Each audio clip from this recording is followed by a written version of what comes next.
There are stories that history records in photographs, in newspapers, in the carefully curated accounts of press secretaries and political biographers. And then there are the stories that live only in the memory of the people who were actually there, standing in the shadows, watching in silence, sworn to a discretion that outlasts careers and sometimes outlasts grief itself. For more than 5 decades, one man carried knowledge of a woman the world believed it already understood. He watched her laugh in private when the cameras were gone. He watched her weep in a hospital corridor while the nation slept, unaware. He stood beside her in the worst moment in modern American history, close enough to feel the weight of what was lost, and he carried that weight alone for longer than most people can imagine. His name is Clint Hill. He was Jacqueline Kennedy's Secret Service agent, her protector, and in the quiet way that extraordinary circumstances sometimes forge, one of the few people in her world who saw her as she truly was. What he has finally chosen to share with the world does not simply add a footnote to history. It rewrites the emotional core of an era. To understand what Clint Hill witnessed, you first have to understand who Jacqueline Bouvier Kennedy actually was beneath the image that the world consumed so hungrily. By 1961, she had become something almost unprecedented in American public life. A first lady who was also a global phenomenon. Fluent in French, deeply educated in art history and literature, possessed of a personal style so distinctive that her choices in clothing, interior design, and cultural patronage became international news, Jackie Kennedy was the human face of what the Kennedy administration wanted to project to the world. Youth, elegance, intelligence, and the promise of a new American century.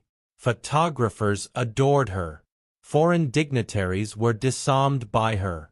The American public, accustomed to first ladies who occupied a more ceremonial and domestic role, was captivated by this young woman who seemed equally at home in a Parisian salon and a Virginia horse pasture. But Clint Hill knew the woman behind that image, and that woman was far more complex, far more vulnerable, and far more remarkable than the icon the world had constructed in her place. He had been assigned to her detail in late 1960, transferred from the Denver field office to Washington at a moment when the incoming administration was reorganizing its protective arrangements. Hill was young, ambitious, and by his own later admission, initially disappointed by the assignment. Protecting the First Lady seemed, from the outside, like a quieter posting than guarding the president himself. More social calendar than genuine danger, more ceremonial than consequential. He would spend the next 3 years understanding precisely how wrong that assumption was. Jackie Kennedy was not a woman who made her bodyguard's life easy, and she was not meant to. She was constitutionally resistant to the idea of being hemmed in, of having her freedom of movement restricted by the security apparatus that surrounded the presidency. She rode horses through the Virginia countryside with a speed and abandon that kept Hill perpetually alert. She traveled abroad with a schedule that demanded constant coordination across multiple governments and security services. She moved through crowds with a warmth and accessibility that created genuine protective challenges, because Jackie Kennedy believed, fundamentally, that part of her role was to be present and human and reachable, not sealed behind a wall of agents and advance teams. Hill adapted, because adaptation was what the job required, and because he quickly came to understand that the woman he was protecting was not careless or naive. She was someone who had thought carefully about what kind of first lady she wanted to be, and she had decided that authenticity mattered more than security theater. What Hill observed during those years of constant proximity was a woman engaged in an extraordinary and largely invisible act of emotional labor. Jackie Kennedy's marriage to John F. Kennedy was not, by any account supported by historical record, a simple or uncomplicated union. Kennedy was a man of enormous charm and considerable personal appetite, and the strains within the marriage were not unknown to those inside the White House's inner circle. Hill, who by necessity knew Jackie's daily emotional landscape more intimately than almost anyone outside the family, watched her navigate a private reality that stood in sharp contrast to the fairy tale the public was consuming. She did it with a discipline and a dignity that Hill found, over time, genuinely extraordinary. She did not perform contentment for the cameras and then collapse in private. She had constructed a genuine inner life, rooted in her love of art, history, literature, and her children, that gave her something real to stand on when the ground beneath the marriage felt uncertain. That inner life was her actual source of strength, and Hill was one of the few people positioned to observe it clearly. He watched her in the private moments that the press never captured.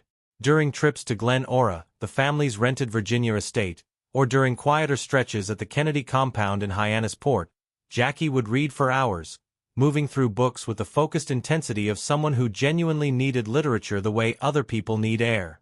She painted. She wrote long, thoughtful letters. She was deeply engaged with the White House restoration project she had undertaken, an effort to return the executive mansion to historical authenticity that was, in its own way, a statement about what she believed America owed to its own story.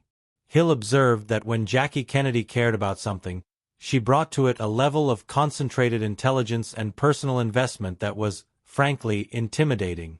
She was not decorative. She was not passive.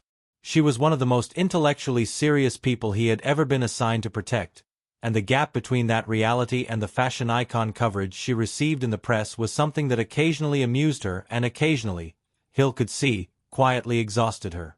She had a humor that almost never made it into public record. Dry, sharp, delivered with perfect timing and a deadpan composure that made it land harder than if she had laughed at her own jokes. She would observe the absurdity of her own circumstances, the photographers camped outside whatever door she tried to exit, the international press treating her choice of hat as geopolitical news, with a wit that Hill found genuinely funny.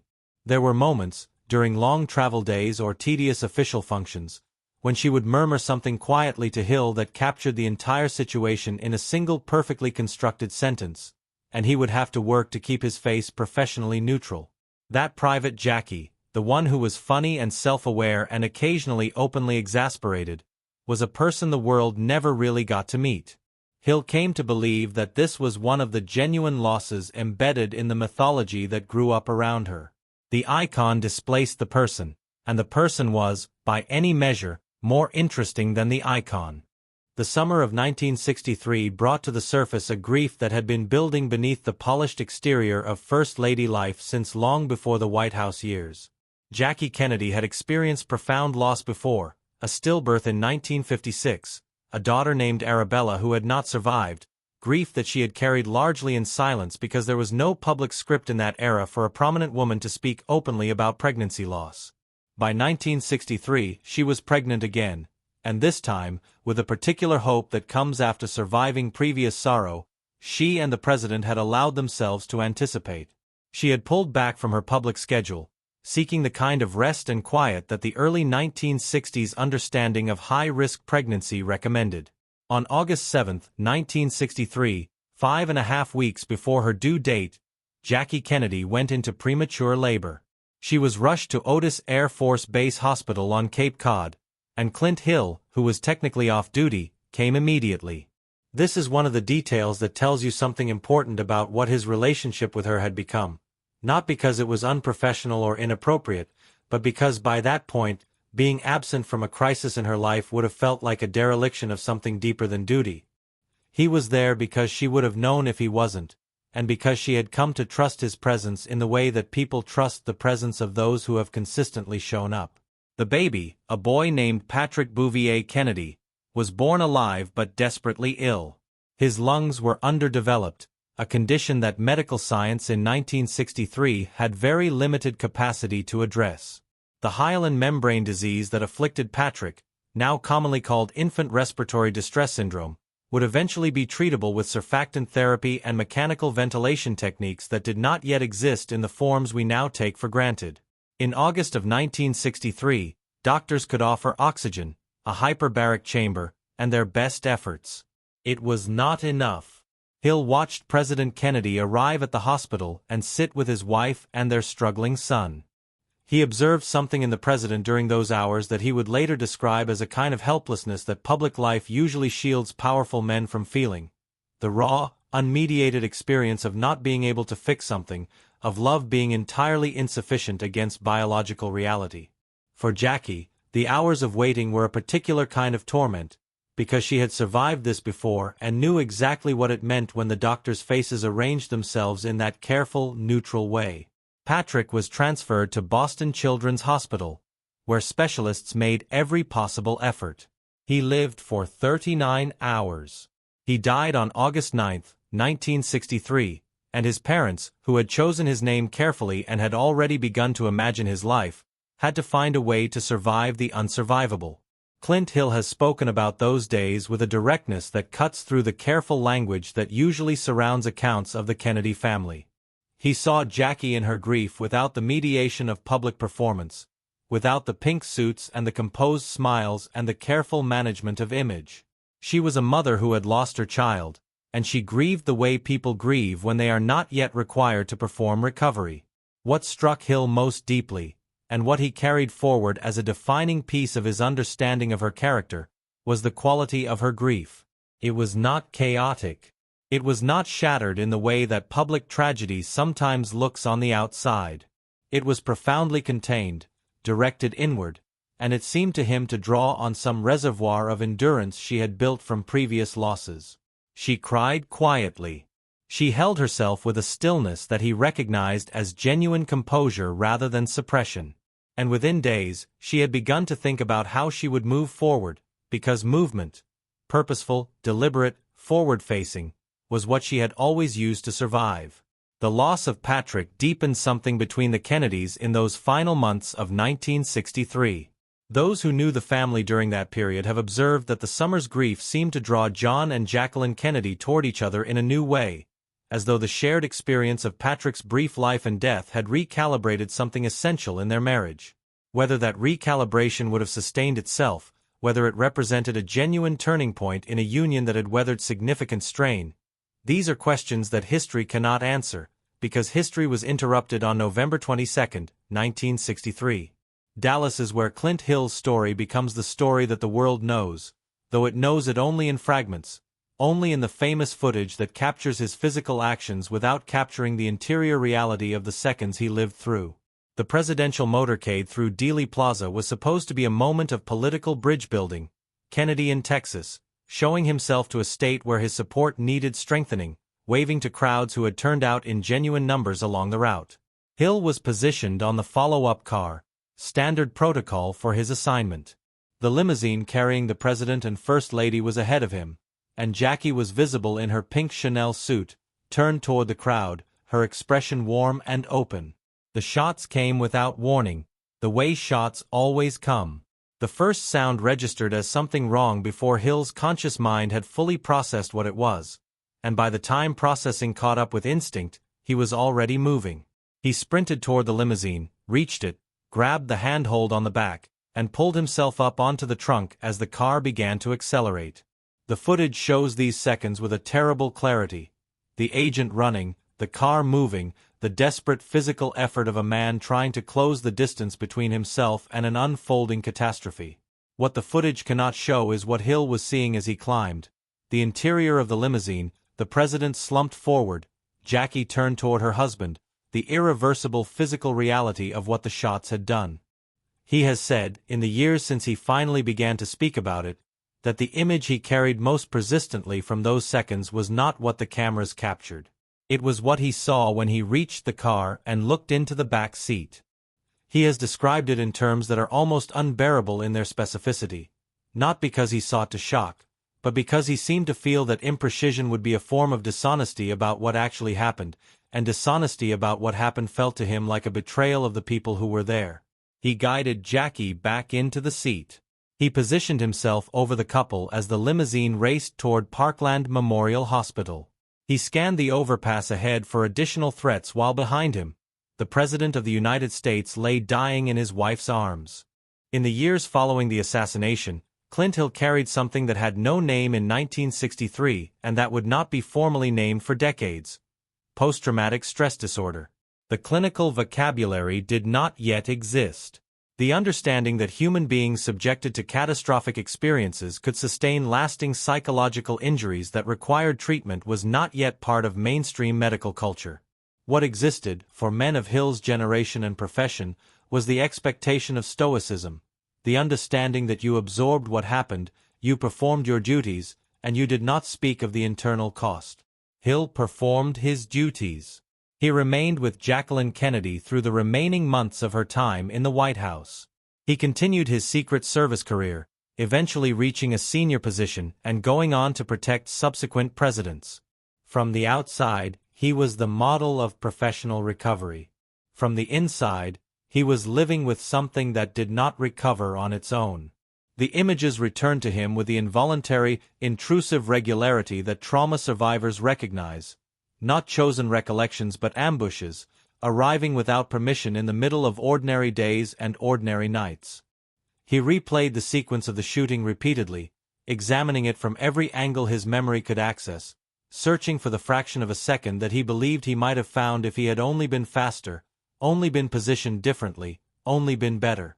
The cruelty of this particular form of guilt is that it engages the mind's problem-solving capacity in the service of a problem that cannot be solved, because the event is over and unchangeable, and yet the mind keeps returning to it as though this time, with enough examination, a different outcome might be found. Hill has spoken with remarkable candor about how dark those years became. He has described suicidal ideation, not as a dramatic disclosure, but as a factual accounting of where the guilt and the grief and the accumulated weight of November 22nd eventually took him. He did not act on those thoughts.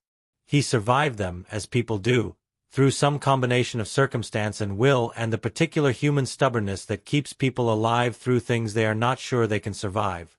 But he has been clear that the years between the assassination and his eventual willingness to begin processing what had happened to him were years defined by genuine psychological suffering that he hid, because hiding it was what his world expected of him. What eventually drew Hill toward speaking publicly was, by his account, not a dramatic revelation but a gradual recognition that the silence itself had become a burden, and that the silence was also allowing a mythology to solidify around Jacqueline Kennedy that omitted the woman he had actually known. The Jackie Kennedy of public memory is, in many ways, a construction. Brilliant and beautiful and tragic, yes, but also somewhat frozen, somewhat flattened by the very magnitude of what happened to her.